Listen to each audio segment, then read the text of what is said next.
The blatant disregard for the rule of law and the impunity with which guns in the hands of civilians continue to be misused is coming under sharp focus in the wake of the latest incident in which a young man was shot dead in Nairobi's Kilimani area on Friday. The gun in question, with 13 rounds of ammunition recovered at the crime scene, is registered in the name of Christopher Obure, an acquaintance of the deceased, with separate gun-related incidents being reported within the city in the last 24 hours. The National Gun Owners Association now says the time has come for a revision of the law. Police communication reports a shooting incident within the Fourways Junction at 4 p.m. Saturday evening. The firearm holder, identified as Nixon Mwangi, told police officers that the firearm went off accidentally as he was adjusting its position on his body. The bullet discharged injured a friend on his right thigh. The friend is recovering at a city hospital after successful surgery.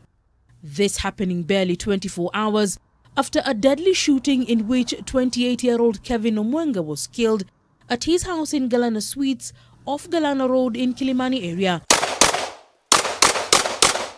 As police investigate the cases, both involving young men, the National Gun Owners Association is expressing concern with the misuse of guns in civilian hands. Somebody had a problem with the other person, and out of this particular dispute, you take a firearm and you go and you eliminate the other person. Everyone has a right to life, and nobody has a right to take another life unless it is specified under the law. Robert Bodo Ouko, a bodyguard to Chris Obure, who is believed to have shot Omwenga at his home, is one of the key suspects. Obure, whose business dealings have been termed as unscrupulous, is also a suspect in the murder of Omwenga, who was his business partner.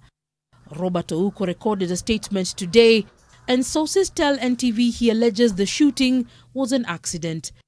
The firearm in this latest case is also one that sources tell NTV might have been used by Obure to threaten revelers outside a club in Nairobi in 2016. At the time, Obure is alleged to have boasted of his connections within the Kenya police force, and it took 2 days before an official police report could be filed at the Kilimani police station.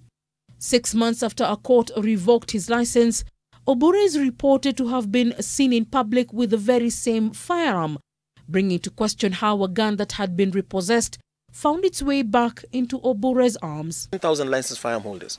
Out of all these 18,000 firearm license holders, you find 1 or 2 who have decided that they do not want to do training for their firearms. They don't want to understand why they should be holding these particular firearms, and they still carry them and misuse them. Ngao is also calling for legislation that would make it mandatory for all civilian gun holders to be members of the association. Leila Mohammed, NTV.